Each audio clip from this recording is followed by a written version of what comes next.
Hola grupo de Nuevo Testamento, iniciamos como cada semana nuestra clase con una oración al Espíritu Santo. Ven Creador, Espíritu amoroso, ven y visita el alma que a ti clama, y con tu soberana gracia inflama los pechos que creaste poderoso. Tú que abogado fiel fuiste llamado del altísimo don perenne fuente, de vida eterna, caridad ferviente, espiritual unción, fuego sagrado. Tú te infundes al alma en 7 dones, fiel promesa del Padre soberano. Eres el dedo de su diestra mano, tú nos dictas palabras y razones. Ilustra con tu luz nuestros sentidos, del corazón ahuyenta la tibieza. Haznos vencer la corporal flaqueza con tu eterna virtud fortalecidos. Por ti nuestro enemigo desterrado, gocemos de paz santa duradera, y siendo nuestro guía en la carrera, todo daño evitemos y pecado. Por ti al eterno Padre conozcamos, y al Hijo soberano omnipotente, y a ti, Espíritu de ambos procedente, con viva fe y amor siempre creamos. Amén. Gloria al Padre, al Hijo y al Espíritu Santo, como era en un principio, ahora y siempre, por los siglos de los siglos. Amén. Bueno, pues como ya es costumbre, ¿verdad? Vamos a iniciar nuestra clase haciendo una pequeña... un pequeño recordatorio del tema anterior que vimos, ¿verdad? Anteriormente habíamos visto las cartas pastorales, ¿verdad? Ay, no es cierto, estoy atrasada. Vimos la carta a los hebreos y habíamos visto que en la carta a los hebreos estamos mirando básicamente lo que es el sacerdocio perpetua de Jesucristo, ¿verdad? Entonces, mediante un pequeño cuestionario que tenemos en la página 145 de nuestro libro de texto, vamos a hacer ese pequeño repaso para ya entrar de lleno a nuestro tema.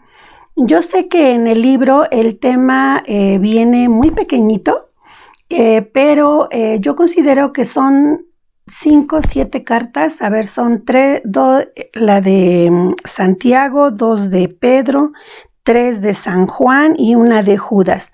Estamos hablando de 7 cartas. Creo que bien vale la pena que les dediquemos un poquito más de atención una por una para que podamos ver, quedar más completas. No importa que también veamos el tema en 2 clases, ya vimos que llevamos tiempo más que suficiente, ¿verdad? Bueno, entonces vamos a iniciar.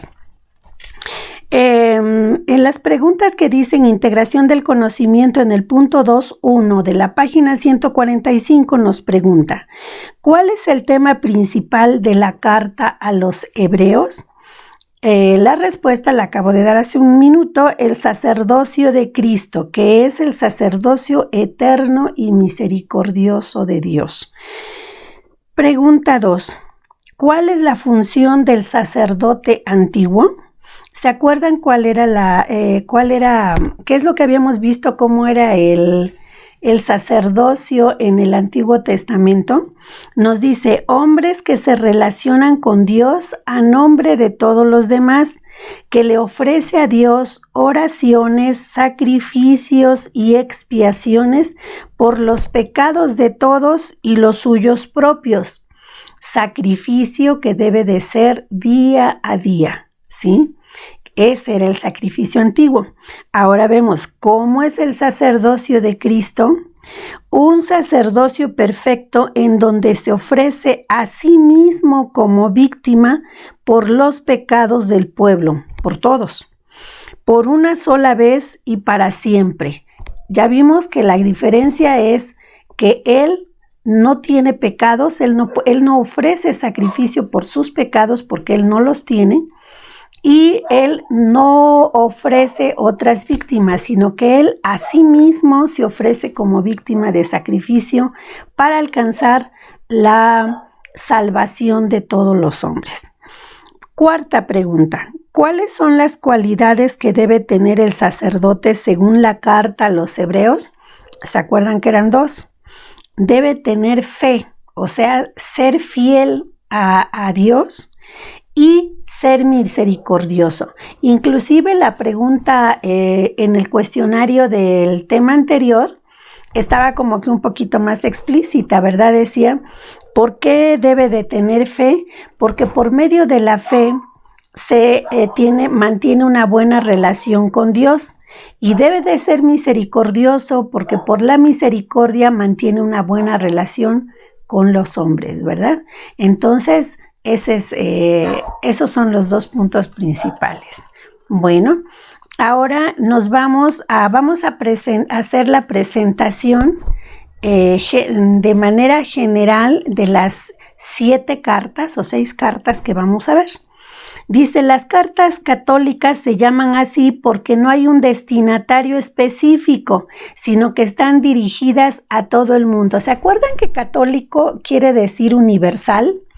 Entonces, al decir cartas católicas, quiere decir que a todos los bautizados está dirigida esta carta, ¿sí? A todo el mundo. No son cartas que, digamos, están dirigidas a, sino que son cartas de esta persona para el mundo entero, ¿verdad? Dice, para todo el mundo.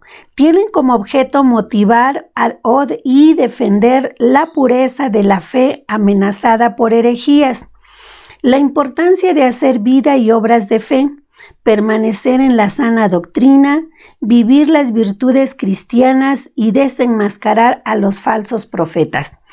Como comentario general les puedo decir que pues ya creo que desde algunas cartas de la cautividad, puede decirse, no me recuerdo si de la cautividad o ya desde las pastorales, ya existen los comentarios frecuentes de que se duda de que sean, por ejemplo, las pastorales, se duda que sean de San Pablo. En este caso, por ejemplo, las que están puestas en duda de estas cartas, que son las cartas católicas, vamos a hablar de la carta de Santiago, las 2 de San Pedro y la de San Judas. No así las 3 de San Juan.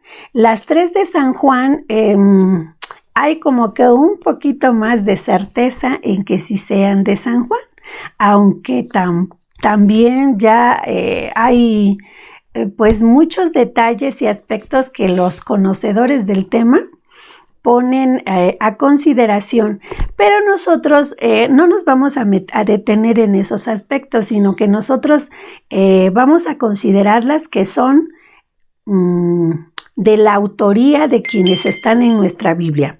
Si en nuestra Biblia nos dice que el autor fue Santiago, fue Santiago. Si nos dice que fue Judas o que fue San Pedro, son ellos los autores, ¿sí?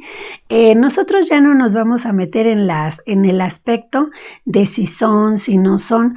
¿Por qué hay dudas? Porque en algunas de las cartas, los temas que están tratando, se dice que los problemas que se presentaron, comentarios como los de las cartas de la cautividad, las cartas pastorales, donde nos dicen que los problemas que se presentan, que son los que están tocando estas cartas, son problemas que no se presentaron en las primeras comunidades cuando estaban los apóstoles en vida, sino que ya son segundas o hasta terceras comunidades que son las que están ya viviendo esos problemas, el desencanto, porque no se cumplen las cosas que ellos estaban esperando, el que ya empieza a haber personas que empiezan a poner en duda o en tela de juicio la manera en que está presentada la palabra por los apóstoles.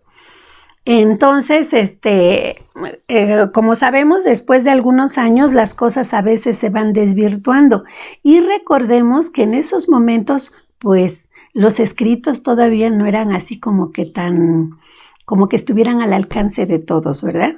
Entonces, los evangelios se escribieron en el trayecto del primer siglo, del año 50 a finales del siglo I, y entonces en el siglo segundo es cuando ya se empiezan a presentar, a principios del siglo segundo o a fines del siglo I, es cuando se empiezan a presentar estas situaciones.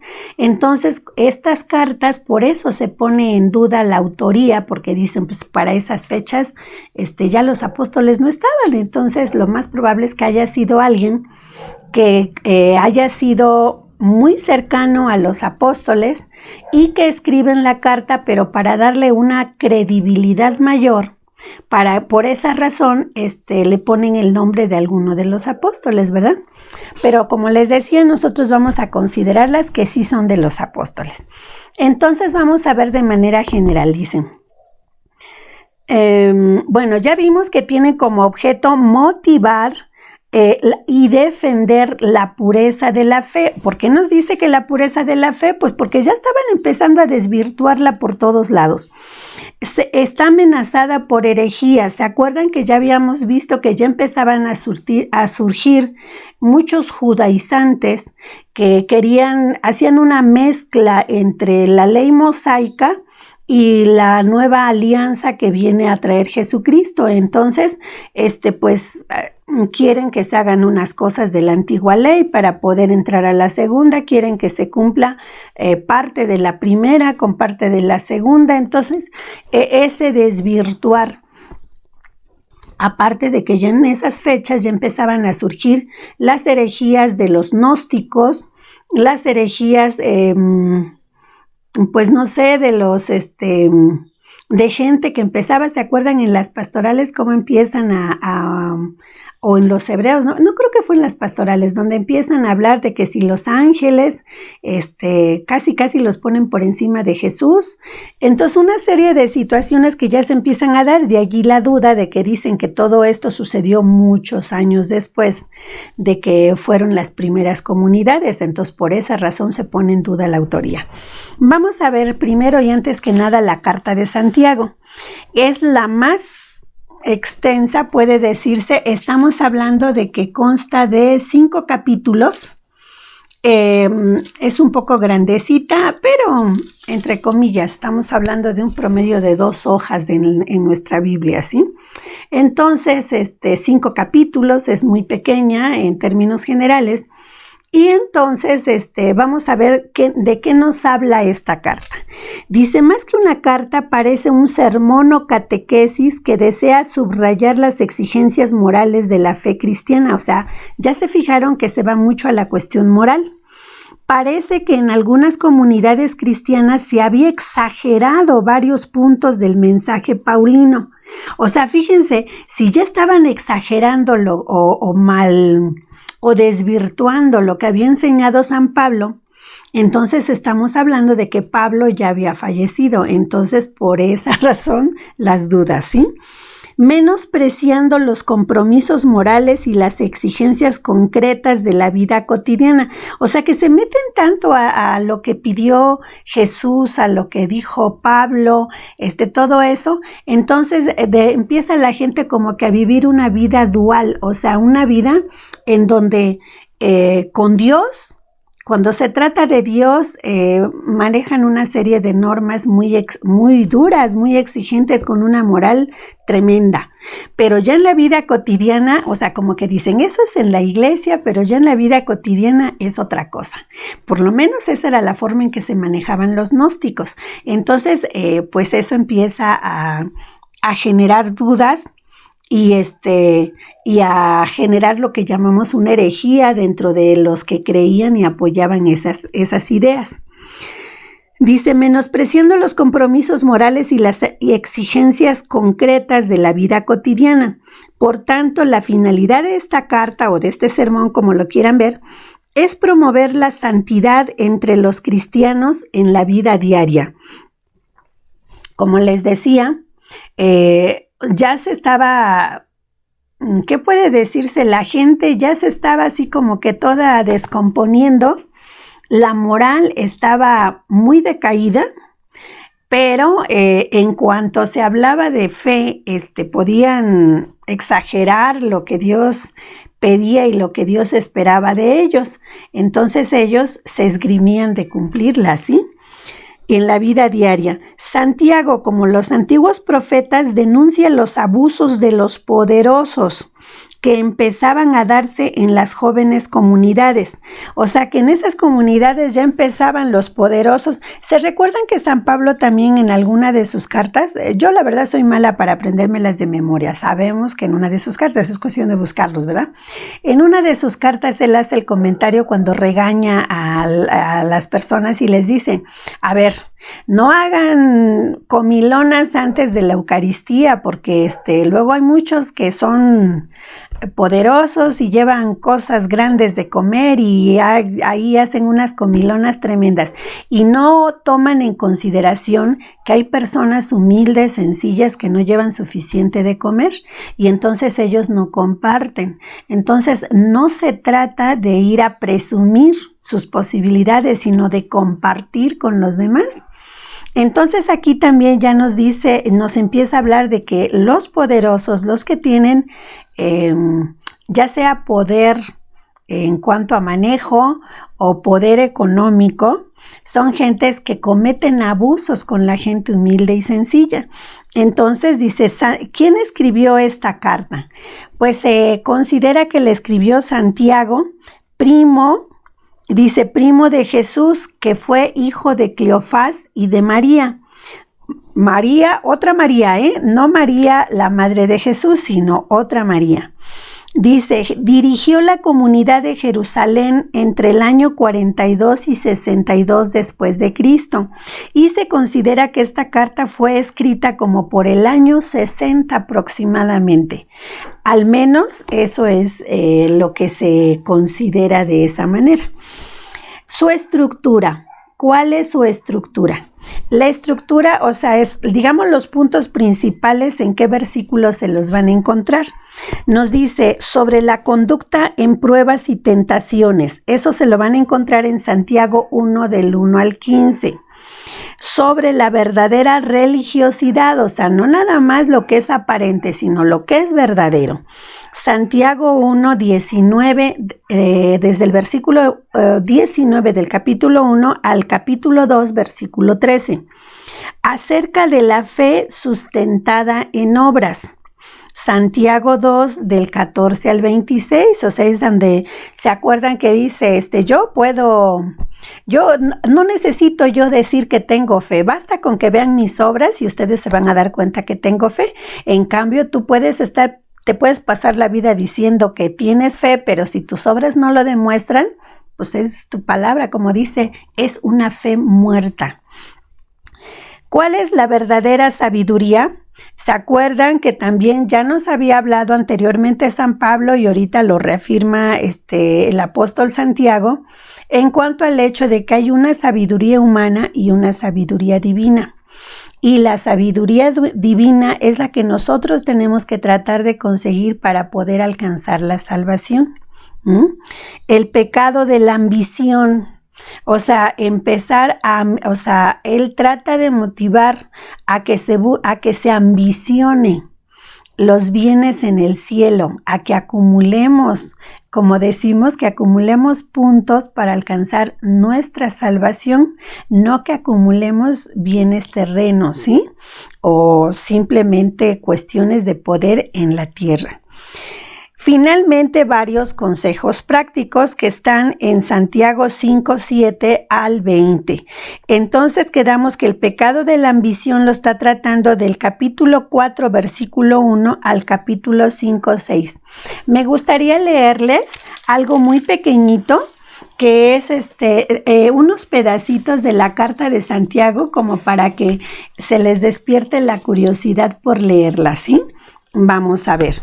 Aquí nos dice en el capítulo 2, desde el versículo 14, que nos empieza a hablar de la fe y las obras. Escuchen lo que nos dice. ¿De qué sirve, hermanos míos, que alguien diga, tengo fe si no tiene obras? ¿Acaso podrá salvarlo la fe? Si un hermano o una hermana están desnudos y carecen del sustento diario, y algunos de vosotros les dice, idos en paz, calentaos y hartaos, pero no les dais lo necesario para el cuerpo, ¿de qué sirve?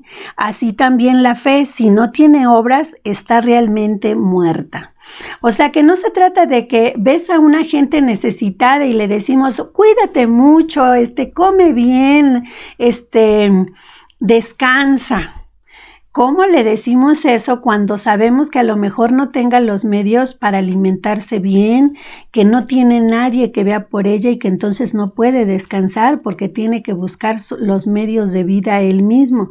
Entonces aquí nos está diciendo no se trata nada más de decir palabras, de tener buenos deseos, sino de ayudar al cumplimiento de esos buenos deseos en la persona en la medida en que tú tienes posibilidades de hacerlos. Dios tampoco te pide imposible, ¿sí? Bueno, pues entonces fíjense que aquí está muy claro esto. Y aquí algo que nos pega a todos, ¿verdad? Porque a veces tenemos la lengua como que muy ligera, ¿sí? Les voy a leer una parte donde dice capítulo 3, versículo 5 en adelante, sí dice: así también la lengua es un miembro pequeño y puede gloriarse de grandes cosas. Mirad qué pequeño fuego abraza un bosque tan grande, y la lengua es fuego, es un mundo de iniquidad. La lengua, que es uno de nuestros miembros, contamina todo el cuerpo y encendida por la ajena, prende fuego a la rueda de la vida desde sus comienzos. Toda clase de fieras, aves, reptiles y animales marinos pueden ser domados y de hecho han sido domados por el hombre. En cambio, ningún hombre ha podido domar la lengua. Es un mal turbulento, está llena de veneno mortífero. Con ella bendecimos al Señor y Padre, y con ella maldecimos a los hombres hechos a imagen de Dios. De una misma boca procede la bendición y la maldición. Esto, hermanos míos, no debe ser así. ¿Acaso la fuente mana por el mismo caño agua dulce y amarga? ¿Acaso, hermanos míos, puede la higuera producir aceitunas y la vid higos? Tampoco el agua salada puede producir agua dulce. O sea, ¿qué nos quiere decir? Nuestra lengua tiene el poder de bendecir a Dios, pero también tiene el poder de maldecir a los demás. Entonces aquí de alguna manera resalta el hecho de decirnos: ¿cómo puedes decir que amas a Dios si no amas a tu prójimo? ¿Cómo puedes con tu lengua alabar a Dios cuando estás maldiciendo a tu prójimo, criticándolo, deseándole cosas malas? Sí, tu lengua puede ser motivo de salvación, pero también de condenación. Y entonces aquí presenta como que un comparativo. Dice, un barco gigante es dominado por un timón, que es algo muy pequeñito, ¿verdad? En cambio, el barco es inmenso, sin en cambio lo va dirigiendo un volante pequeñito, ¿sí? Así también dice nosotros, esta lengua tan pequeña puede, dice, guiarnos a la gloria, pero también puede guiarnos a condenarnos, ¿sí? O sea, debemos de ser muy cuidadosos con este pequeño órgano que tenemos, que es nuestra lengua, ¿sí? Entonces, así como estos pequeños fragmentos que les acabo de leer de la carta del apóstol Santiago, es una carta muy pequeñita, ojalá y la puedan leer, nos va a unas enseñanzas grandiosas para la vida diaria. Y son cosas de temas tan actuales que se quedan asombrados de decir, ¿cómo es posible que esto lo hayan escrito hace 2000 años?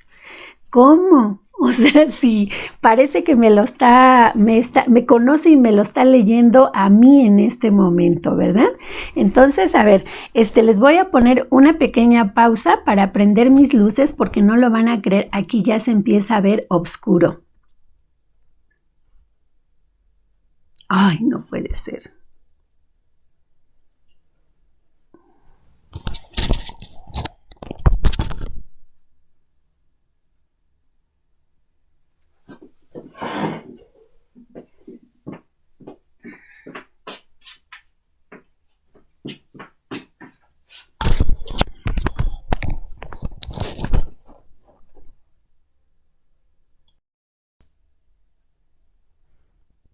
Perdón, creo que me levanté y no supe mover este aparato. Perdón.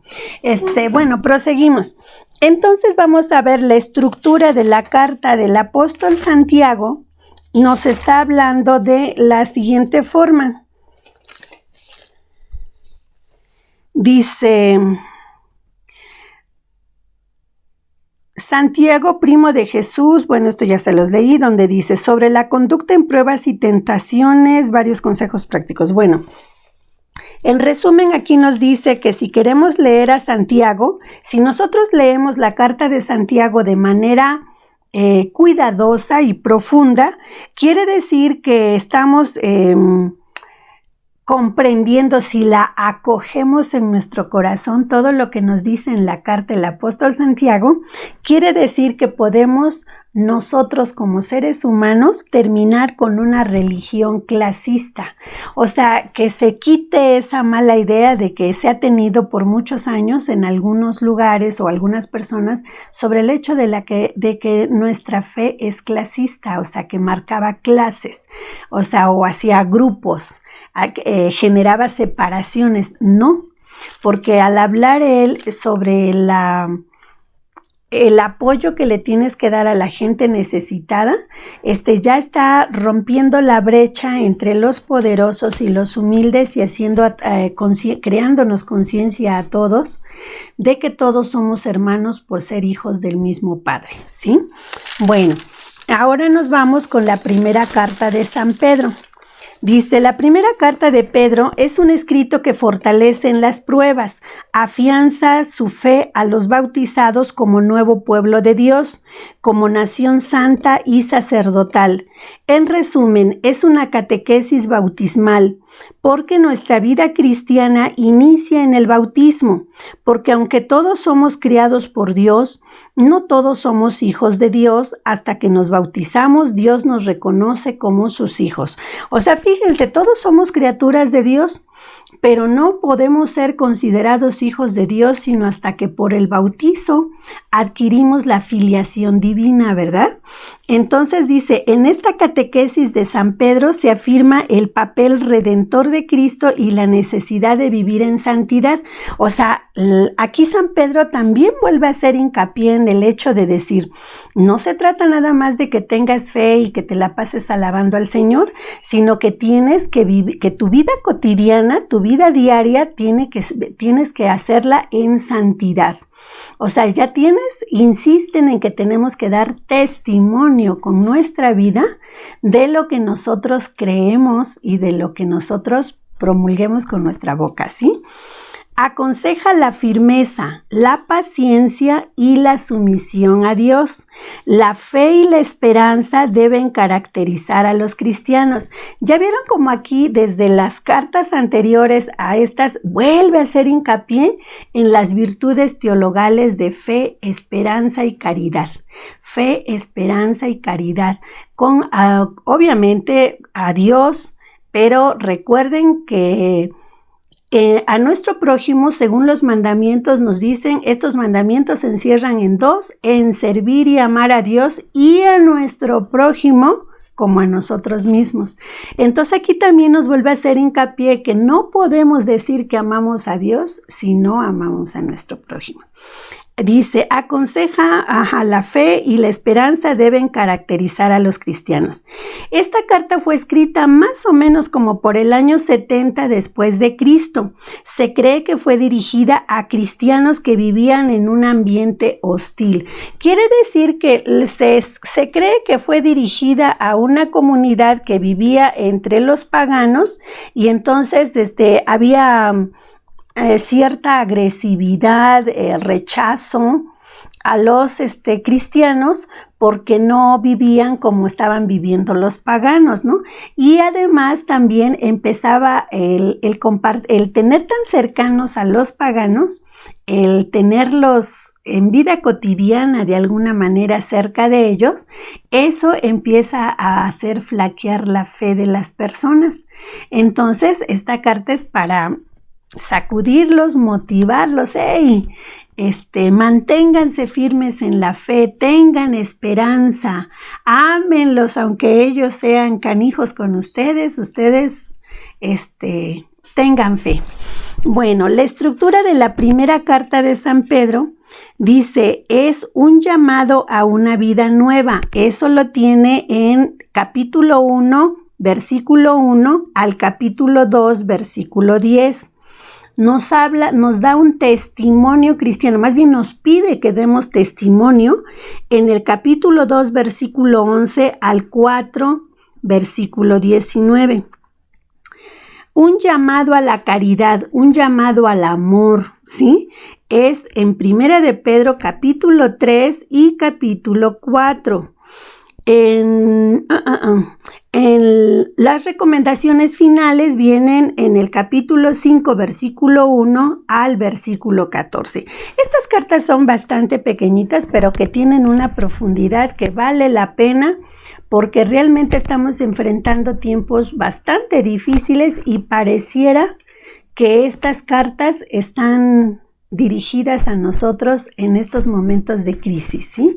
Crisis de fe, crisis de esperanza y en donde el amor como que ya lo estamos haciendo a un lado, ¿verdad? Entonces aquí nos dice que si nosotros leemos a San Pedro es como si tomáramos conciencia de nuestro bautismo. ¿Por qué nos dice esto?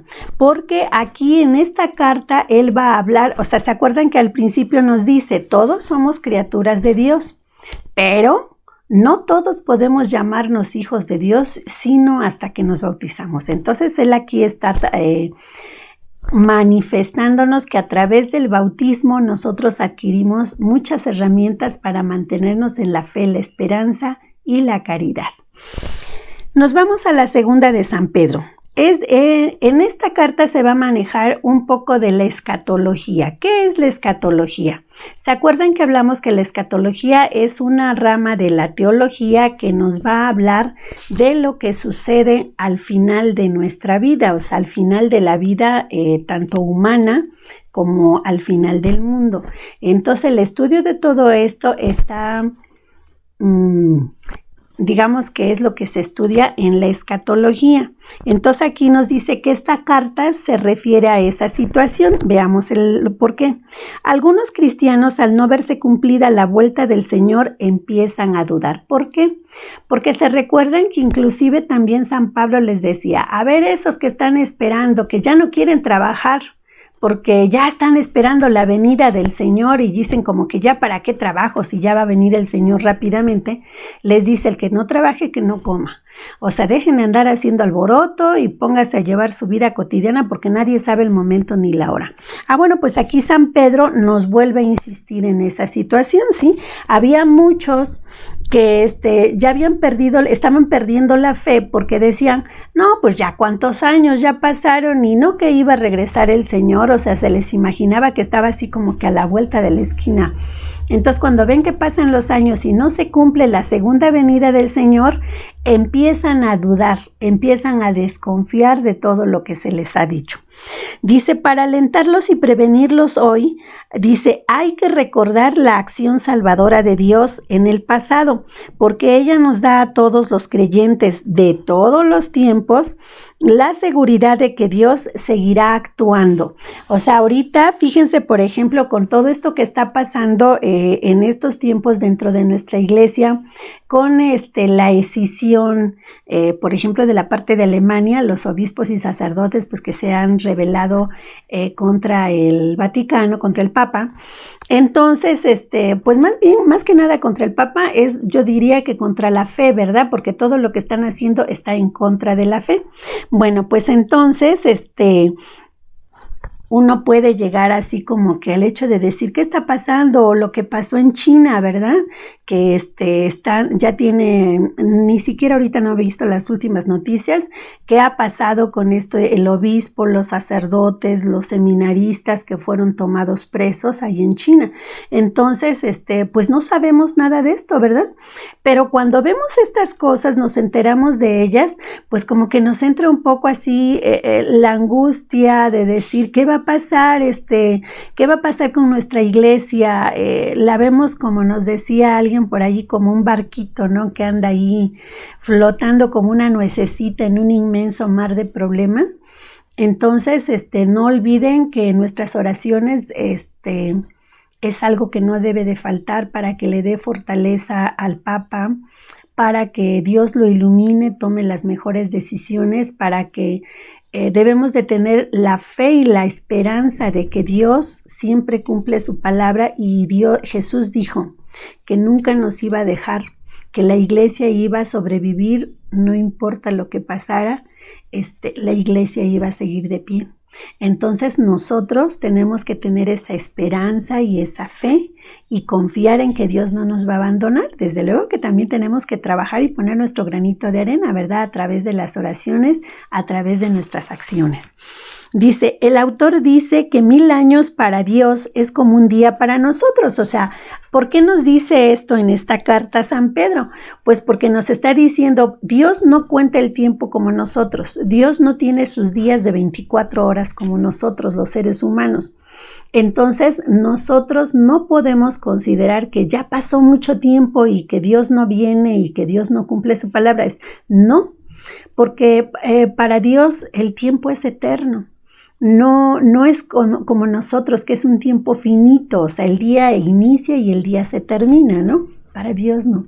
Entonces, nosotros tenemos que mantener la fe, la esperanza en la palabra de Dios. Esto es lo que nos dice la carta de San Pedro. Veamos su estructura. ¿Cuál es la estructura? En el capítulo 1, versículo 3 al 11, nos va a hablar de responder a la llamada de Dios. Capítulo 1, versículo 12 al 21, nos va a hablar de la enseñanza de Cristo y de los profetas. O sea, para que yo te pueda hablar de Cristo, primero vamos a ver qué fue lo que dijeron los profetas y que se cumplen en Cristo. Las falsas doctrinas y la corrupción en el capítulo 2, del 1 al 22. Segunda venida del Señor, capítulo 3, del 1 al 10.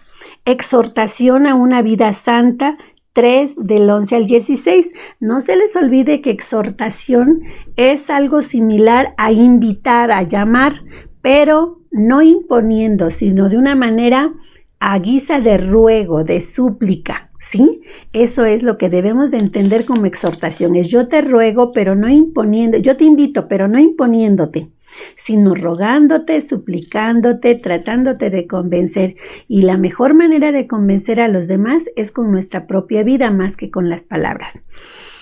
Nos dice aquí que leer la segunda carta de San Pedro, esto nos va a ayudar a valorar el tiempo presente. Fíjense, o sea, parece que, como les decía, parece que nos las están escribiendo para motivarnos a que mantengamos viva la esperanza en situaciones difíciles como las que está viviendo en esta actualidad nuestra iglesia.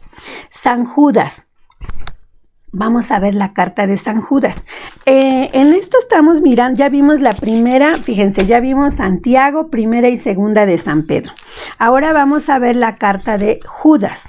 Dice, la fe de la comunidad está amenazada. Hay que mantener limpia la comunidad de malas influencias que ejercen algunos de sus miembros. O sea, no estamos zafos. En todos los tiempos, en todas las comunidades hay malos elementos. Y como ahorita lo estamos mirando, dentro de la misma iglesia, dentro del magisterio de la iglesia, el mal no deja de trabajar.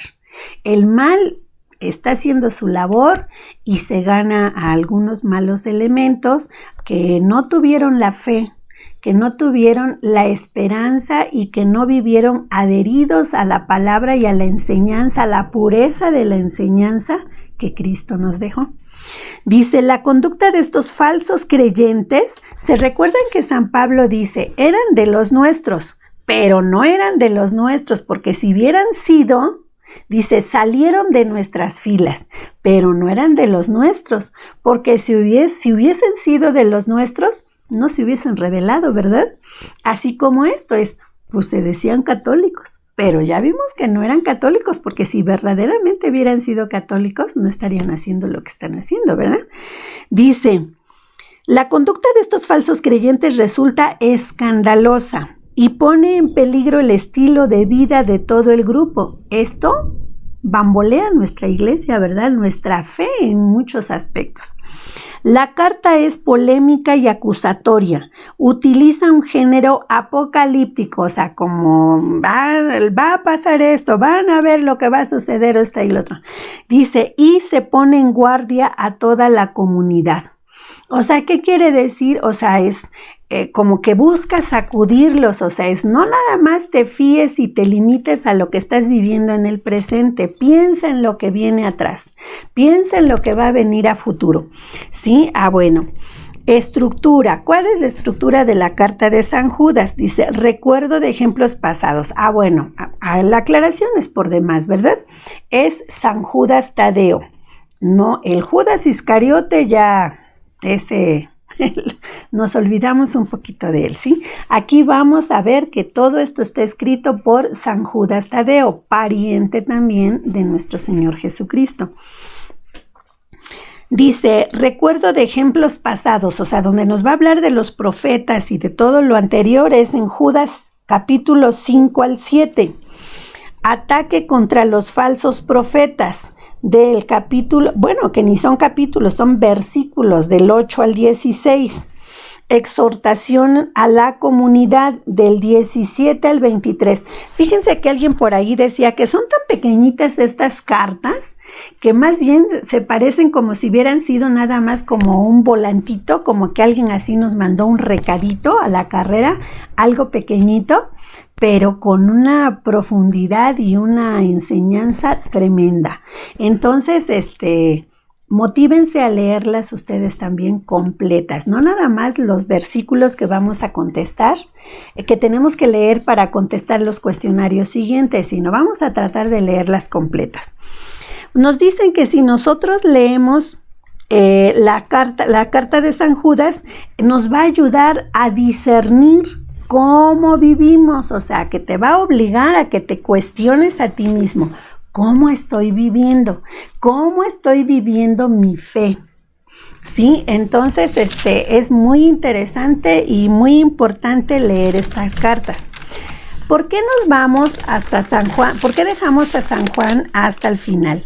Porque en muchos aspectos se ha dicho que las cartas de San Juan deben de leerse junto con el Evangelio, así como con el Apocalipsis.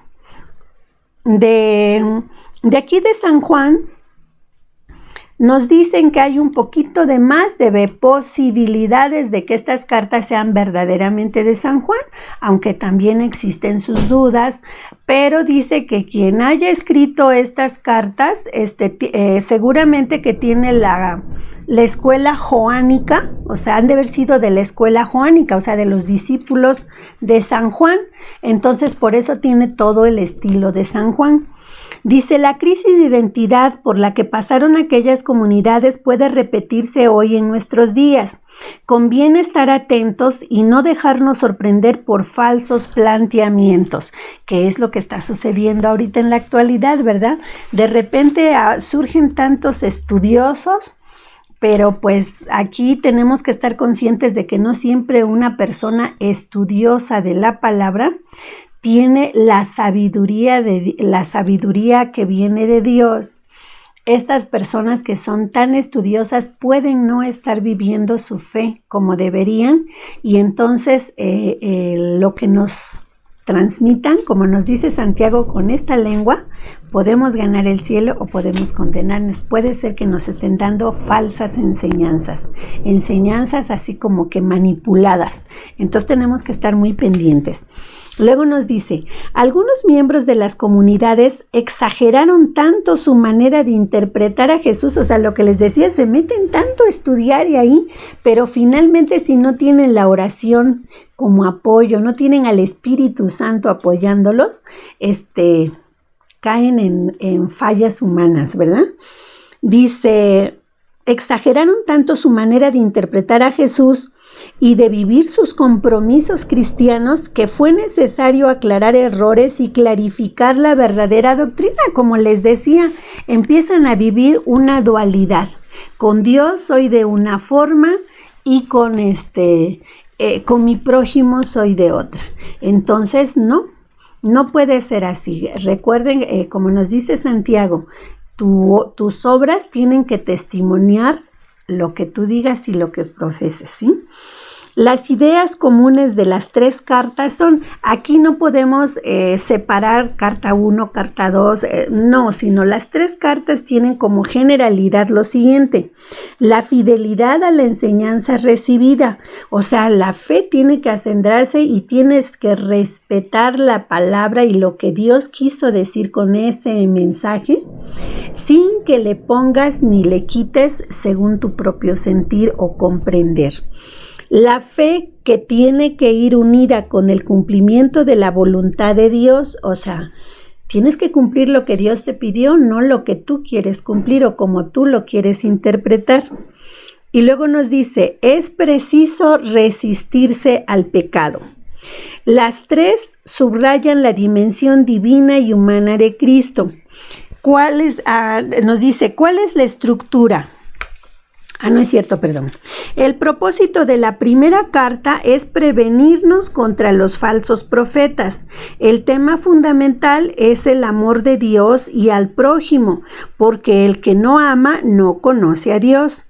En la segunda y tercera insiste en el precepto del amor, pero en la segunda subraya la hospitalidad y en la tercera señala que el que no ama a su prójimo no puede amar a Dios. Esas son las generalidades de las 3 cartas de San Juan. Ahora, ¿cuál es su estructura?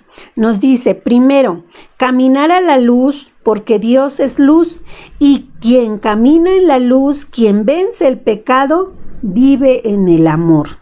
Esto nos los va a hablar en el capítulo 1, versículo 1 al capítulo 2, versículo 29.